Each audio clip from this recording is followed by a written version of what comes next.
Olá, tudo bem? Eu me chamo César Valverde e eu sou aluno do Moré André Klenrosa. Moré Klenrosa me prestou um serviço fantástico como meu professor e meu orientador.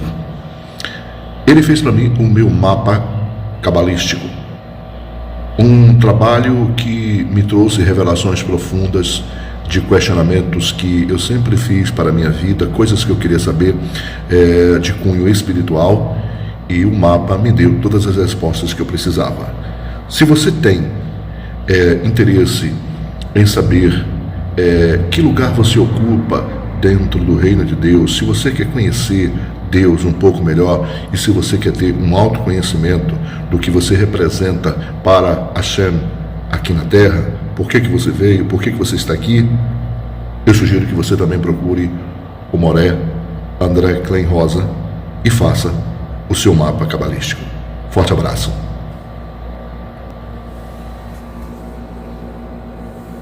Existe uma passagem aqui, ó, Shemot 38 no 10. Vamos olhar aqui, ó, que tem a mesma gematria aqui de Daniel. Então vamos olhar aqui, Shemot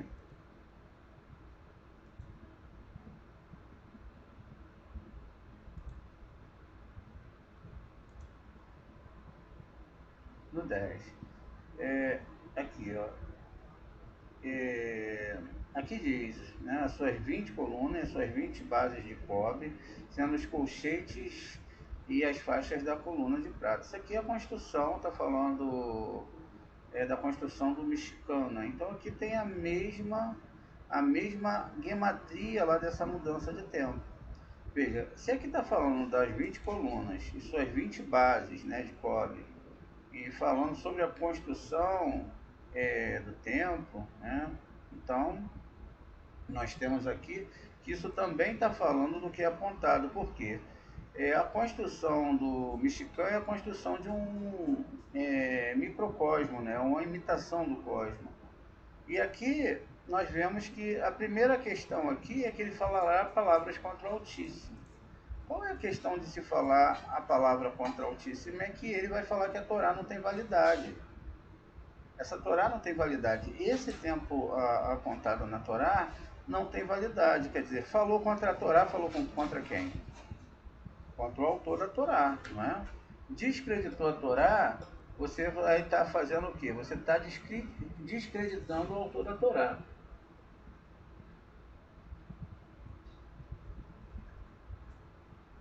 Muito bem.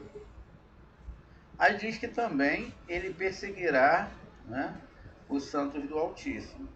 Quem são os santos do Altíssimo? São, na verdade, todo aquele que estuda a Torá. E aqui diz que ele pensará em mudar os tempos e as leis, né? Porque mudar é quando a pessoa tem autoridade para mudar isso, mas pensar é quando a pessoa só muda na cabeça das pessoas, né? E diz que eles serão entregues ao seu poder, né? Um tempo de um tempo e uma metade de um tempo, né? Então, isso significa que aqueles que estudam essa Torá entrariam em guerra justamente com aqueles que não acreditam na Torá nem no seu calendário. Por isso que Israel ela deveria estar bem embasada, não é? Bem protegida, porque existia aqui, ó, exatamente no 1 Crônicas 12:32, dos filhos de Sará, 200 de seus chefes, né, entendidos na ciência do tempo, para saberem o que Israel tinham que fazer da sua ordem. Veja, lá a gente viu 20, né, 20 postes, né, o que tem uma ligação aqui, ó, é um múltiplo, né, de 20, 200 é um múltiplo de 20. Veja, pessoas entendidas na ciência do tempo para saberem o que Israel, o que era um direto a Deus, devia fazer. E todas as suas, e os irmãos, os seus arrins sob as suas ordens. Então, o primeiro restabelecimento que uma pessoa ele deve fazer é entender dentro da Torá esse sistema temporal, não é? Esse sistema temporal faz com que a pessoa leia as paraxás no dia certo, as raftarotes, etc, etc, criando uma responsabilidade sobre o seu tempo em relação à Torá, não é? Então, veja, exatamente, né, essas questões, deixa eu só voltar aqui, gematria mesmo.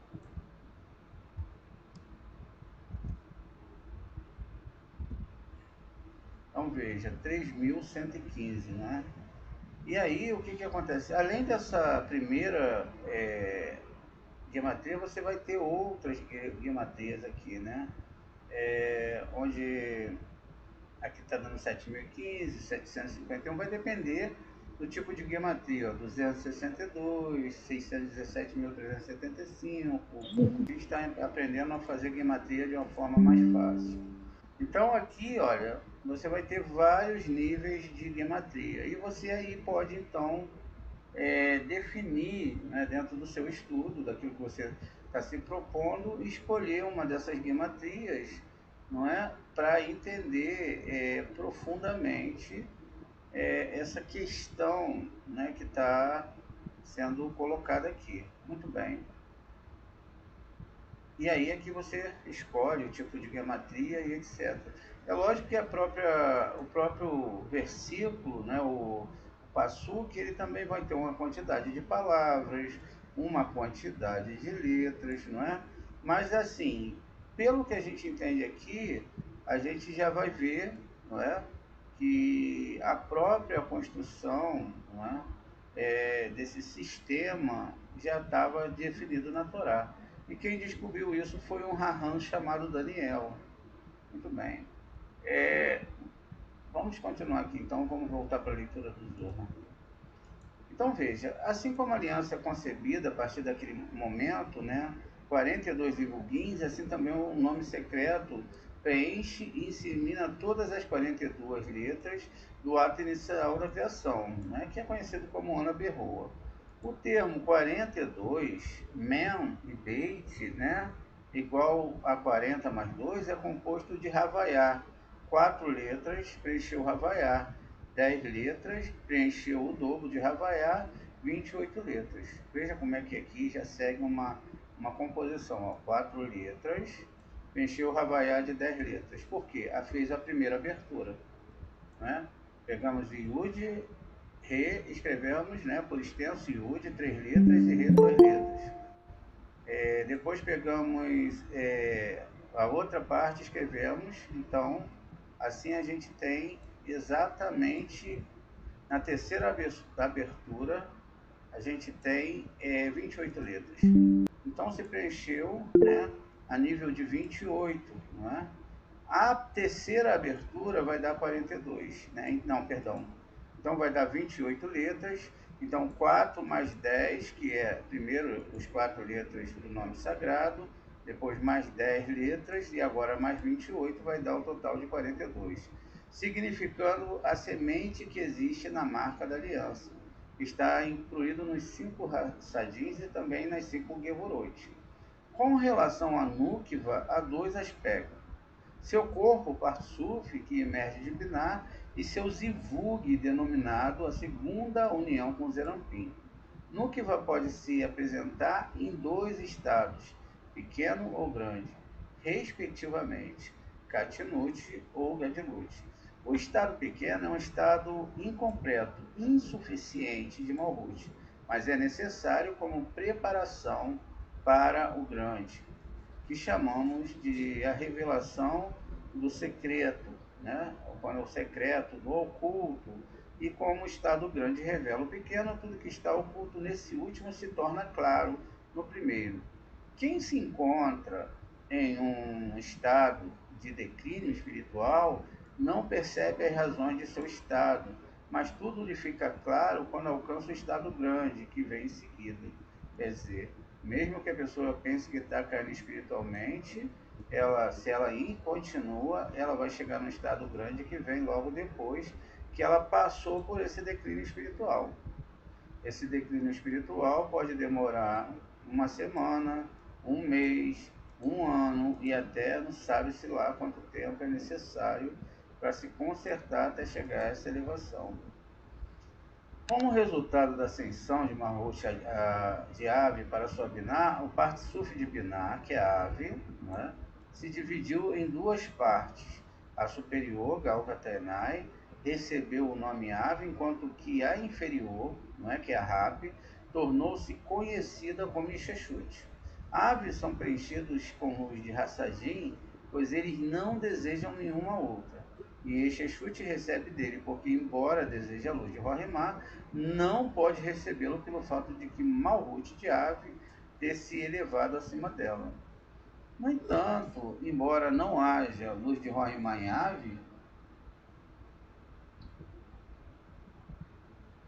eles de forma alguma sofrem com isso. E, portanto, existe imperfeição chamada Gar. Mesmo na ausência da luz de Rohimá, e mesmo quando alguém eleva uma reza pedindo força, isto aqui nós temos uma parte do tetragrama, Yud Re, né? A primeira parte, que é chamada a mão direita. Então essa mão direita, lá no que está sendo explicado, a gente vai abrir e escrever os nomes por extenso. Veja, a letra Yud é formada de um Yud mesmo, de um Vav e de um Dalit. Então eu tenho o som aqui, ó, I, U, D. E depois eu tenho que colocar a letra Re, não é? Então eu escrevo Re, ou Yud, ou Re, Re. Sempre vai ser duas letras, mas eu posso mudar essa letra aqui. Pode ser Re, Aleph, enfim. E aí aqui eu tenho mais duas letras. Então veja, a mão direita, que é a primeira parte do nome, que é ligada a 6 sefirotes, Keter, aqui Rohimá, Hesed, Tiferet e Netzah, são representadas por essas letras, não é? E por essas cinco unidades da mão, não é? A mão esquerda, ela também tem que ser escrita por extenso. Veja, então eu tenho Vav e Re. Eu escrevo Vav, ó, Vav, Aleph, Vav, e escrevo o Re também, aqui nesse caso eu abri com Yud. Então eu tenho 10 letras de um lado e 10 letras do outro. Se eu abro mais uma vez essas letras, agora eu tenho, ó, vou escrever o Yud, tá aqui, ó, esse primeiro Yud aqui, eu vou escrever por extenso, né? Tá aqui, ó, Yud. Aí eu tenho que escrever o Vav por extenso, tá aqui, ó, mais 3 letras. Aí agora eu tenho que escrever o Dalit, tá aqui o Dalit, com mais 3 letras. Agora eu escrevo o Re e o Yud, e aí eu tenho mais 2, mais 3. Vamos contar, ó, 3, 6, 9, 10, 11, 12, 13, 14. Se você olhar na sua mão aí, tem 14 falanges. Não é? É uma metáfora também para a construção do ser humano. Se eu conto, mas aqui eu também tenho 14 letras, porque eu também abri, ó, o Vav, o Aleph, o Vav novamente, o Re e o Yud. Então eu tenho 28 letras, tá vendo? Então eu somo, como tá lá, 4 letras, essas 4 letras do tetragrama, não é? E vou somar agora com 4 letras, com 10 letras, com mais 28 letras. Vamos ver aqui quanto vai dar. Ó. 4 letras do nome, do próprio nome, mais 10 da primeira abertura, mais 28 da segunda abertura, que vai ser igual a 42. Ao contrário, vai ter 24 livros do Tanar. Então, Ixechut recebe dele porque, embora deseje a luz de Rohemá, não pode recebê-la pelo fato de que Malhut de ave ter se elevado acima dele. No entanto, embora não haja luz de Rohirrim em ave, ele de forma alguma sofre com isso e, portanto, existe imperfeição, chamada Gar, mesmo na ausência da luz de Rohirrim e mesmo quando alguém eleva uma reza pedindo força e ser a luz de Rohirrim, a fim de superar os seus desejos impuros. Né? Quer dizer, essa formatação de perder esses desejos é preciso uma reza sincera. Ave não recebem a luz de Rohirrim, e Sheshut recebe essa luz e ela envia Zerampim. Por conseguinte, embora a ave esteja abaixo de Rosh, de Airampim, e não haja nele luz de Rohirrim, eles não sofrem com isso. E Sheshut, porém, sofre com a ausência da luz de Rohirrim, desejando enviá-la a Zerampim. Então, espera por Men de Zerampim, ou seja, uma reza.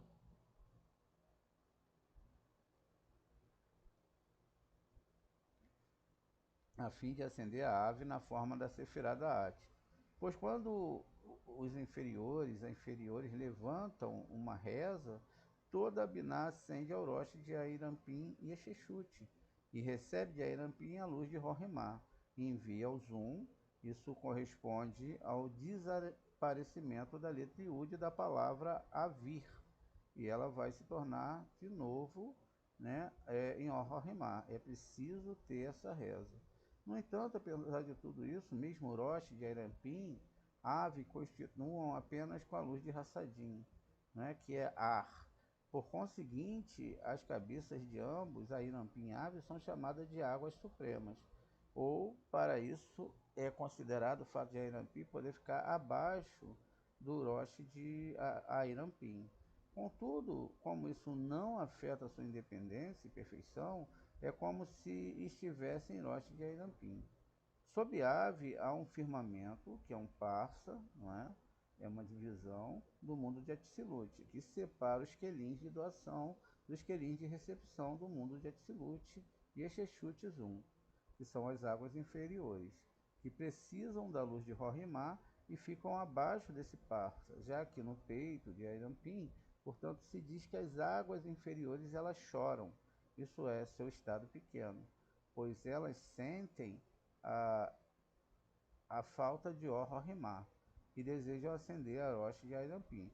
De forma alguma deve-se confundir o parsa do mundo de Atzilut, localizada dentro do mundo de Atzilut, com o que se divide em Galgata Enai e Ahab, com a parsa abaixo do mundo de Atzilut, que separa o mundo de Biá, não é? Ou seja, o mundo de Beriá e Etzirá e Atzilut. Não se pode confundir essas duas questões, né? O parsa do mundo de Atzilut com a questão aqui do parsa do mundo de Biá. A luz que é recebida acima do parsa do mundo de Atzilut é chamada de a luz de Membeit. No entanto, as 7 sefirotes de Zum, 6 de Zerampim, uma de Malhut, que designam os 7 herdeiros da criação, não podem receber essa luz desse 42. Lembrando que também existe um nome divino que tem gematria 42. E a gente vai ver isso posteriormente, mais para frente, né? Dentro das árvores. Pois se localizam abaixo do parsa e recebem apenas a luz de Hassadim, o sustento mínimo de Exexut. Contudo, quanto os inferiores, né, o homem eleva uma reza e Mad, que é a resposta a essa reza, desce, então Absag, a luz que traz Binah de volta a Rosh de Airampim. E Sheshut recebe a luz de Rohirrim e a envia para o Zum, permitindo que este acenda acima do passo, que está em Rosé, que é o peito, Razé, o peito de Airampim, e recebam luz desse Membeit. É por isso que a luz de Membeit, ou de 42, né, de Zum, se manifesta em 32 Eloquins e 10 falas, onde 32 Eloquim representa Ixechute no estado de ascensão, quando Ixechute recebe 32 fluxos de sabedoria, que são os 32 caminhos de Torá, né, Rohirrim, que criam nelas 32 nomes de Eloquim mencionados no ato da criação. Então aqui eu me corrijo, né? Eu falei que tinha lá uma quantidade, mas são 32 vezes o nome Eloquim, né? Que está lá na construção de Bereshit, né? E aí você tem isso lá no nosso canal. Mencionados no ato da criação, no princípio o Criador criou e assim por diante. As 10 falas são 5 Hassadim, depois de Zon já terem recebido a luz de Rohimá dos 32 Eloquins.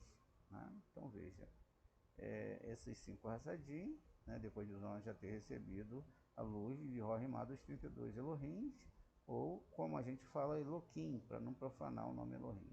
As 5 luzes de Hassadim que foram recebidas de Ave, Ave a gente já sabe, Ave Veima, significando os 42, né, são chamados águas supremas.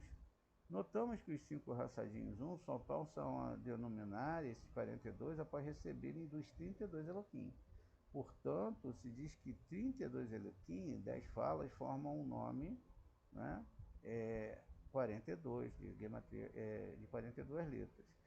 E isso no estado de ascensão. Por isso o Rabi Hezequiah disse que as 5 luzes não fala haja luz, significando os 5 Hassadim. Por isso o Rabi Hezequiah disse que as 5 luzes na fala haja luz, significando os 5 Hassadim. São denominados Zerá, semente.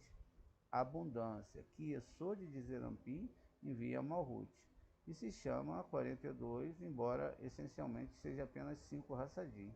Contudo, como tem a luz de Rohimá, que foi recebida dos 32 Eloquins, e este chute vai se referir a esses 42. Bem, aqui vai surgir um novo estudo sobre os botões de flores. No princípio, começou Rabi Shimon. A gente falou da rosa, não é? Acabamos de falar da rosa. Agora a gente vai falar dos botões de flores. No princípio começou o Rabi Shimon. Os botões de flores apareceram sobre a terra. Em hebraico, a mesma palavra Eretz se designa solo e terra, né? Então, a palavra Eretz, ela está na Torá logo no início da criação. Aqui, ó, Aretz, tá vendo? Então, tem a palavra e a terra, né? Então, aqui é um artigo e aqui eu tenho Aretz, que na verdade tem gematria 291. Caso, tá, eu use aqui sem o valor da letra sofite. Se eu usar a letra sofite e o 101 sem o Ré, com Ré eu tenho 1106 se eu usar o valor aqui da letra sofite. Se eu mantiver ela no valor normal de 90, eu tenho 291 ou 296. Muito bem. Então essa palavra aqui, ó, solo e terra, isso está no Cântico dos Cânticos 2:12. Vamos olhar aqui também. As flores apareceram, né, na terra, chegou a hora da poda, o canto da rola é ouvido em nossa terra. Então, ó, a Nitsanim Nerior Baaretz Et Hazami Hagia Bekou Le Bekou, né, a voz aqui, ó, tá separado. E aqui Rator Neshema Bearetzenor, né? Então já tá, foi ouvido. E o Zohar vai trazer aqui, ó, que botões de flores se refere ao ato da criação, aparece na terra quando? No terceiro dia, como está escrito. E a terra produziu relva, Bereshit 1:12. Chegou o tempo de cantar, se refere ao quarto dia. Então vamos voltar aqui devagarzinho para a gente poder memorizar bem, veja. Então, ó, os botões de flores se referem ao ato da criação, e aparecem na terra quando? No terceiro dia. Então aqui, ó, terceiro dia, como está escrito, e a terra produziu relva, Bereshit 1:12. Chegou o tempo de cantar, se refere ao quarto dia. Isso fazendo um paralelo lá com Shihashiri. O tempo de rigor, julgamento, restrição, portanto, no quarto dia, a palavra luzes é escrita faltando uma letra, não é? Então, vamos olhar aqui dia. Chegou o tempo de cantar, se refere ao quarto dia, o tempo do rigor, julgamento, restrições. Portanto, o quarto dia, as palavras luzes é escrita faltando uma letra e sugere o rigor do julgamento de uma maldição. E se ouve a voz da pomba, se refere ao quinto dia, no qual está dito que as águas encham-se de seres vivos, para que possam produzir descendência. Contudo, as palavras se ouve já se refere ao sexto dia, no qual é dito, façamos o homem que no futuro colocará ação antes da compreensão. Nós faremos, nós ouviremos, nascer Nishma. Muito bem, é isso mesmo. Então tudo está sendo descrito aqui, a colocação do tempo dentro desse versículo, né? Aqui eu consegui fazer uma reorganização e aqui tem a palavra Torá, tá vendo? Torá, só que o re tem que passar para cá.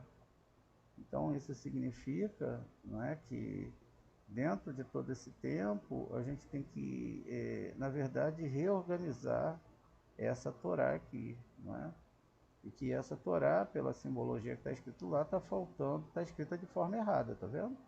Então eu tenho aqui, ó, que o re foi para frente da Torá aqui, ó, e não estava. Então, aqui eu tenho uma singularidade, não é porque esse re aqui, se ele vem aqui do nosso nível, não é? E aqui nós estamos aqui exatamente no nível da pontuação da letra, que é o nível aqui de Neft, então significa que esse re é aquele re que está aqui em Malhut, enquanto o Tav aqui representa a lua, né? O Vav e o Zerampim, e o Reish aqui representa em algum nível, como aqui já foi bem elevado, a letra já subiu lá para o nível de Neshama, então Ode ou Mercúrio, né? E aí Ode, porque pode ir muito mais além, muito mais acima. A gematria aqui é 611. Muito bem. Então veja, então no sexto dia no qual está dito, façamos o homem que no futuro colocará ação antes, né, da compreensão, e nós faremos e nós ouviremos. Nascer, ver, Nishma. Pois aqui está escrito, façamos o homem, lá está dito, nós faremos e nós ouviremos em nossa terra. Refere-se ao dia de Shabat, que é como a terra, da vida, o mundo que virá. Veja, então quando está falando aqui de Shabat, é muito mal interpretado falar que isso é somente um dia. Na verdade, nós começamos a leitura do Zohar lá em cima, e lá estava explicado que essa questão da cronologia é um pouco complexa dentro do aspecto da Torá, mas que tudo bem, existem festas, tempos apontados, mas quando fala de Shabat não está falando de um sétimo dia, mas de um sétimo grau. Ou seja, é preciso compreender isso e avançar nisso. Isso também, se Shabat está ligado ao sétimo milênio, que é o tempo onde realmente poderá se guardar toda a espiritualidade de uma forma bem plena, né? E aí, como está escrito aqui, que é como é a terra da vida, o mundo que virá, o Olam Rabá. Para nós é totalmente incompreensível como o Zohar compara as palavras de Shir HaShirim, Cântico dos Cânticos 2.2, com o que está escrito na Torá, sobre os primeiros dias da criação. Os 6 dias da criação simbolizam as 6 sefirot, né? Hesed, Gevurah, Tiferet, Netzahod e Esod, de Zerampim. Veja, então vamos repetir aqui a leitura para a gente não ir rápido, ó. Os 6 dias da criação simbolizam as 6 sefirot, exatamente aquelas centrais. Hesed, Gevurah, Tiferet, Netzahod e Esod, de Zerampim, daquele nível intermediário. Então, isso é que significa os 6 dias da criação e não 6 dias literalmente. Sobre as quais as 10 sefirot de Núqueva são construídas. Isso porque Núqueva é apenas o desejo de receber prazer, enquanto todo o seu corpo espiritual é desejo de doação, consiste das 10 sefirotes do seu esposo, né? Zerampim, as propriedades altruístas de Zerampim vão passar exatamente para essa Núqueva. A própria núquiva, o desejo para receber prazer, é um espaço vazio, não preenchido com luz. O Criador, isto é, a luz é o Criador. Isto porque a luz só pode penetrar em um desejo, está vendo? Somente num Cri, com a propriedade semelhante a ela mesma.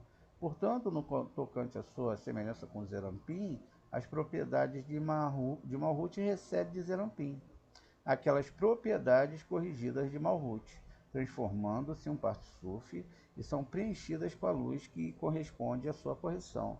O que significa? Né? A gente viu as sépulas, as 5 folhas rígidas que estão aqui com a gente, que são um espelho. Se a gente não chegar no nível do Criador, no nível da doação, custe o que custar, nós não iremos entender o processo, porque nós só entenderemos o processo a partir de um nível de estudo onde não se produz a luz necessária para passar esses mundos. De contrapartida, nós vimos que esse trabalho ele é de muito esforço, de muita reza, porque ele tem que ser levado para uma parte interna de sua, ou de toda a sua parte interna, e não é algo que você constrói como um altar ou alguma argumentação externa de como isso deve acontecer. Isso só vai acontecer internamente e com o trabalho definido internamente como ele deve ser. Assim, quanto maior a correção feita em uma determinada parte, tanto maior é a luz das 5 luzes de Neftirua, Neshama, Hayá e Herdá, que penetra nela. A parte corrigida e preenchida de Malhut é mencionada como um mundo. Aqui no que se sugere o Zohar, explica como a Núquiva é construída a partir de Zerampim, ou seja, como o mundo ele é criado. A Núquiva é chamada terra de botões de flores, são sefirotes. Então, essa Núquiva, né, que é chamada de Haret, né, é chamada de Haret. Botões de flores são as sefirotes. Vamos repetir mais uma vez. Núquiva é chamada de terra, que é Haret, e que também é chamado de desejos. Desejos, terra são desejos de recepção, e o céu é desejo de doação. Os botões de flores são as sefirotes. As propriedades de Zerampim que aparecem e crescem no interior de Malhut, que é você, no terceiro dia da criação, que corresponde a Sefirá Tiferet, tá vendo? Res é Tiferet, e aí vai ter aqui Res de Gevurá e Tiferet, né? E no princípio Malhut foi criada como um Zerampim em altura, 2 corpos celestes igualmente grandes, o Sol, Zerampim, e a Lua, Malhut. Nesse caso aqui o aspecto mudou. Então veja, no princípio Malhut foi criado com Zerampim em altura, 2 corpos celestes, de igualmente grandeza. O Sol, que era Zerampim, e a Lua, Malhut. É por isso que vemos como um tamanho aparentemente igual quando a lua está cheia. Afinal de contas, tudo isso é dito com referência ao homem, no estado inicial, em seguida a sua criação. Malhut é um ponto aos pés de Zerampim e subsequentemente cresce junto com este. Em outras palavras, no terceiro dia da criação, Malhut era igual em altura, possuía as mesmas propriedades. E Tiferet, a Tiferet de Zerampim. Contudo, Malhut não conseguia receber luz em tal estado. Por isso diz, o rigor, julgamento apareceu na terra, em Malhut, e os botões de flores simplesmente apareceram. E depois disso chegou o tempo de cantar, que se refere ao 4º dia, quando Malhut foi diminuída, porque se queixou ao Criador. 2 anjos não podem usar uma só coroa. Se Malhut é igual a Zerampim em altura, ela não pode receber dele a luz de Rohimá, sendo a razão disso não ter recebido previamente de Zerampim a luz de Hassadim. Malhut não pode receber a luz de Rohimá, pois esta só pode ser recebida dentro da luz de Hassadim ao revestir a luz de Rohimá, prazer na luz de Hassadim, e a intenção de ter prazer pelo bem do Criador. Enquanto Malhut, enquanto houver ego, né, enquanto houver desejo de recepção, aqui não pode se receber a luz, não é? não pode se receber a luz lá de cima. A pessoa não está, de forma nenhuma, padronizada para isso. Porque enquanto ela não entrar no mesmo aspecto de forma com o Criador, ou pelo menos começar a lutar e desejar isso muito profundamente, ela não vai conseguir trazer essa luz. Por isso que diz que aqui na construção desse ego, dessa pessoa, ela tem que começar, não é? A baixar, vamos falar a verdade, baixar a sua bola em relação a muita coisa. E aí, então, quando ela chegar no nível de entendimento, etc., ela tem que ser mais humilde ainda. Então, quanto mais ela avança, ela vai submissão aos céus, não é? Na maioria das vezes a gente não se submete a Shem. Na maioria não, em todo momento não nos submetemos.